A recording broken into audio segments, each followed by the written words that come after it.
Happy Monday, January 9th, 2026. We've got some really cool stuff to talk about today in comic book news. We're going to talk about the reveal of the absolute Suicide Squad and what the writer Kelly Thompson has in store for them. We're going to take a look at comic book legend Frank Miller's cover for the upcoming Spider-Man Superman, which is honestly one of the worst covers I've ever seen. There's a new Guardians of the Galaxy comic written by Dan Abnett, who's the creator of the original Guardians of the Galaxy team that we know today.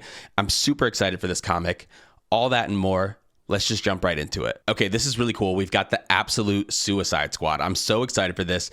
This is a little bit of a spoiler for the ending of Absolute Wonder Woman number 16, in case you haven't read it yet. It's just a cameo appearance at the very end. Obviously, this team is led by Zatanna, as we can see her right here on the front, in the front of the group in this image. This article does go on to say that, Kelly Thompson has given us some of the character designs by Hayden Sherman. We're going to talk about them now. The lineup is Dr. Poison, Giganta, Cheetah, Aura, and Zatanna. So let's take a look at each and break them down a little bit. Okay, right here we have Dr. Poison in her new suit. Actually, Kelly Thompson, interesting tidbit about this. Kelly Thompson loved the original Dr. Poison costume and didn't want to change it very much or at all. But she had already written into the narrative that the character wanted one of the new suits.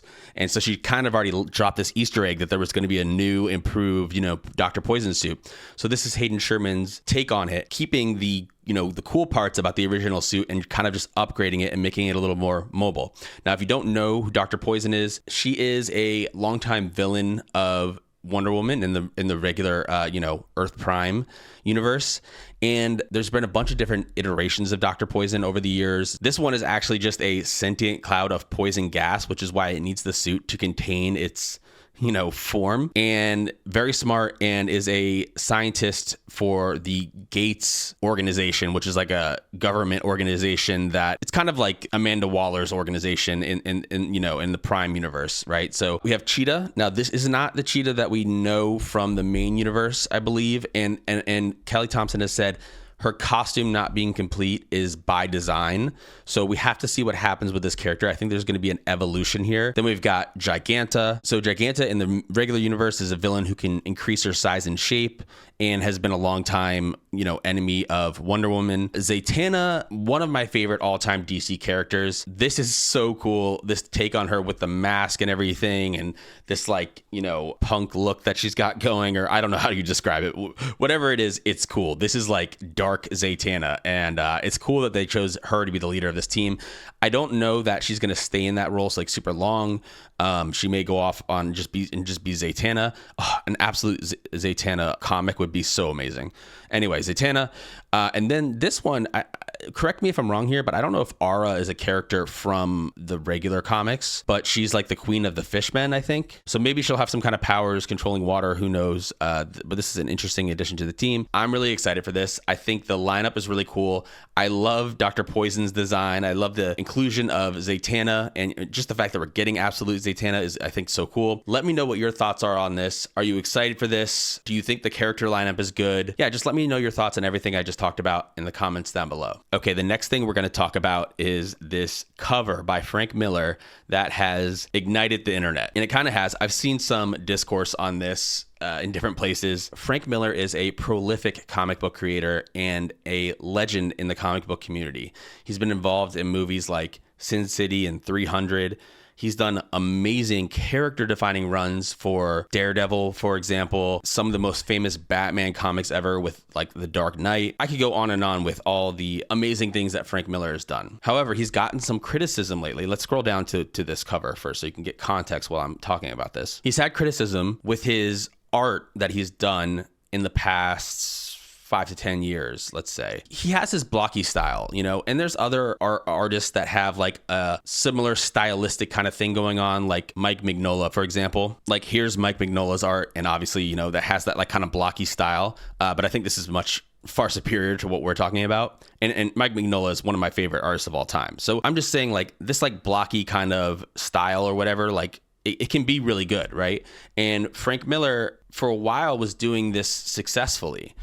And it's just that over the years, it seems like the quality of his work has slowly degraded until we end up with this. A lot of people are looking at this and going, is he just phoning this in? Like, what is this? I get you're trying to like homage back to your like Dark Knight style art and stuff like that. But like this almost looks like it was drawn by a child. I'm sorry. And look, I don't like to give criticism like this. I'm so much of an optimist, and I respect Frank Miller so much for what he's done for the industry and for so many characters. I just think that this doesn't look good, and the perspective isn't good on Batman. He looks very flat. This is the most flat looking Batman I've ever seen. Spider-Man, I don't know what's going on here with his eye and stuff like that, and look in this hand.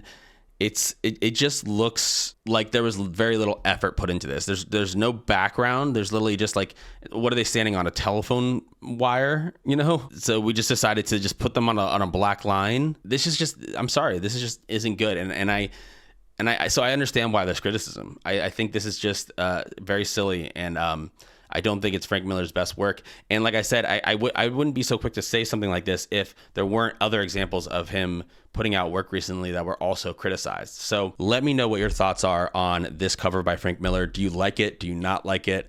What do you think about the art that Frank Miller's been coming out with in recent years? Let me know all your thoughts in the comments down below. All right, next we have a new Guardians team coming out, the Imperial Guardians, which will be led by Gamora. This looks really awesome. This is coming out of the events of Imperial, of course. What makes me super excited about this is not only this really cool lineup that we have here, but also the fact that it's going to be written by Dan Abnett. Now, Dan Abnett created the original Guardians of the Galaxy team that we know today from the movies, right? With Rocket Raccoon and Star-Lord and Groot and all these, you know, Gamora and everything else like that. That was all Dan Abnett. There was a Guardians of the Galaxy before that, but it's not really what we know today, and honestly, in my opinion, wasn't as good. So now we've got Dan Abnett, the writer that brought the original team together that we all know and love, coming back to do this again. I've also read some of Dan Abnett's work in the Warhammer 40K universe. I've read the first book of The Horus Heresy and the first book of Eisenhorn. Love them both. Going to continue reading both of those series. This is going to be awesome. The addition of the Cosmic Ghost Rider on this team is absolutely insane. And then we have, what is this, Captain Marvel here, Gamora, Darkhawk, and Amadeus Cho Hulk. And let's read a little bit about what Dan Abnett is saying about this new series. With my original Guardians of the Galaxy, it was really a case of finding lost and beat up characters that weren't headlining anything and trying to rework them individually and as a group into something fun. But it can work in other ways too, as other writers have demonstrated, usually when you get a really unlikely or interesting combo of characters. With this book, the real hook is the premise. What are they doing and why? And the drama comes from how they deal with it and get to know each other. There's a lot of conflict within this team, but more on a personal level rather than open rivalry. I think it works really well in the spirit of Guardians of the Galaxy, but in an entertainingly different way. These guys are not plucky outsiders doing what they can. They are a professional and single-minded special ops squad. So a little bit different than the original Guardians of the Galaxy that were kind of fumbling around and trying to find a way to work together, but they still have their personal differences they're trying to work out. Of course, Dan Abnett is really great at doing these kind of character development and interpersonal relationships in his novels and in his comics, which is one of the things that I think made the original Guardians of the Galaxy so great, is that you really grew to love the characters and, you know, the growth of those characters, you know, with each other and the controversies they had, especially when, like, you know, Quill kind of initially tricked the Guardians of the Galaxy into becoming a team, and they didn't like that. And there was all this, you know, drama, quote unquote, in the original Guardians of the Galaxy, but I think it made the book really great. So I'm happy to see that he's bringing that to this iteration. He goes on to say, I'm very proud of it. I love Marvel Cosmic. Truly, I'll write as much of it as often as they let me. I feel like I'm coming to this fresh, bursting with cosmic blockbusters, and I want to build on the work I've done over the last 2 decades. So let's go all in on this book. I'm super excited for this. Dan Abnett is a great writer. Let me know if you're excited for this. If you've read any of Dan Abnett's other work, do you like the Guardians of the Galaxy team? What are your thoughts? Let me know in the comments. Okay, the next thing we're going to talk about today is the new cover revealed for Daredevil #1 by writer Stephanie Phillips. I'm just excited for this book in general. I think Stephanie Phillips has written some great stuff. Her Harley Quinn. She's been doing Spider-Gwen or Ghost Spider for a while. I love her indie comics that she's done, like Grimm especially, which is getting a Netflix series, which I think it's going to be phenomenal. So I'm a big fan of this creator, this writer. I think the artist on board is going to do a great job. And we have a reveal of one of the variant covers with a map of Hell's Kitchen on the back of this beautifully drawn Daredevil here. This looks amazing. Oh, and this says acrylics, spray paints, and ink. I wonder if that is what this was done in. That's pretty cool. If that's the case, you know, like this is an an actual painting. And this was done by Jock. The article says Jock revealed the stunning cover art on Twitter, revealing it was made with acrylics, spray paints, and ink. In the image, Daredevil poses against a dark background with a hardened expression. On his back, a street map of New York City can be seen. I'm pretty sure that's Hell's Kitchen, right? The Hell's Kitchen is a neighborhood in New York City. So I think that's what that's supposed to be. The artist on the book is Lee Garbett, who I think is going to do a great job. So I'm just generally excited for this book, and seeing these variant covers like this is really exciting. I definitely am going to pick this one up when that book comes out. I know Stephanie Phillips definitely has a good amount of fans out there. The full solicit for the issue reads, "You can bury the bodies, but never the ghosts.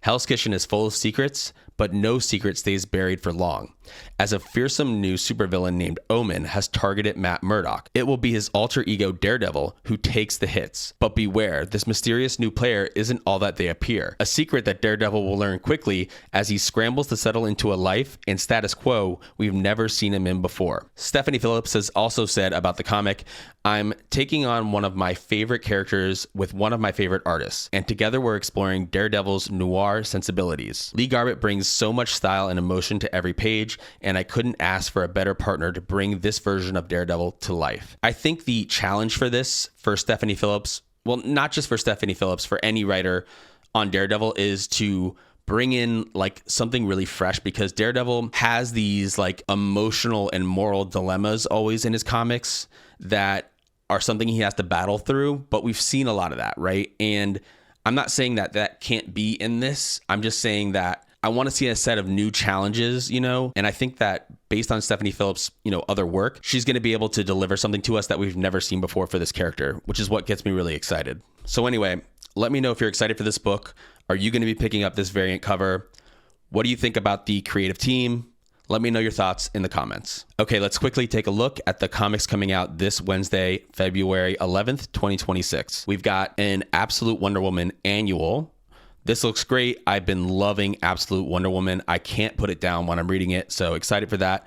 The big one, DCKO 4. I am so excited to see where this event goes and what the conclusion is going to be. This is a must pick up. We got Ultimate X-Men number 24. I know the Ultimate Universe, the current iteration, is coming to a close here, so that's going to be one of the, you know, last comics to come out in that series. Transformers, this looks awesome with Optimus Prime and Megatron going at it on the cover. That's definitely a must pick up as well. That series has been great. We've got Batman and Robin, Ninja Turtles still going. I love Ninja Turtles. I'm reading the IDW collection books, and they've been awesome. I haven't caught up to this point yet, but let me know if this current run is really good for the Ninja Turtles. Immortal Legends Batman, this is on my list to read. I haven't started yet. Cyclops number 1. Cyclops is a really cool character. We've got a DCKO tie-in with Aquaman. Geiger still going strong. Jeff Johns is a genius, so that's definitely got to be good. Spider-Man Noir, Black Cat, Moon Knight number 1, Mark Spector Moon Knight number 1, Supergirl, Wade Wilson Deadpool. This could be interesting. Green Lantern Corps. I'm gonna read this. I haven't gotten to it yet. I know I say that with a lot, but I'm reading a lot of comics right now. I love the Green Lantern mythos. It's like my favorite thing in DC, so I always want to be reading Green Lantern. If anyone is reading this, let me know how it is. King Spawn, Planet She-Hulk, Adventures of Superman, and some other stuff here that all looks really great. Let's take a look at the omnibuses coming out this week. All right, we have Titans by Tom Taylor omnibus. That is pretty cool. I'm a big fan of the Teen Titans team just in general. And then, of course, when they grow up, it's just the Titans, which is what we have here. I haven't read this, but I am interested to know if this is good. So if you have read it, let me know. Of course, I love the lineup. It's really the original core of the Teen Titans here that you see on the cover. Then we have Black Panther, Panther's Prey omnibus. This is another one that I don't know that much about. It looks like it's older stuff for Black Panther, which is good because we need more Black Panther omnibuses. I think he's a character that we don't have that many collected editions for, so this is good to see. Also, is this a Walter Simonson cover? It looks like that's his signature right there. Anyway, that's interesting. We have Wonder Woman Silver Age Omnibus Volume 3. Okay, that's good. I think I have Volume 1 and 2, so maybe I'll pick up that one just so I can have them all. Queen Sonia and some other stuff here. Oh, a reprint of Superman Exile, which is great as well. I highly recommend that one. And then, of course, some other ones that I don't really know what they are. Let me know which omnibuses you're going to be picking up that come out this week. And let me know what your thoughts are on the different comics coming out as well in the comments. Let me know if there's anything major that I missed in this video. Leave a comment and let me know what your thoughts are on the different stories that we talked about. And as always, thank you so much for watching. Please don't forget to like and subscribe.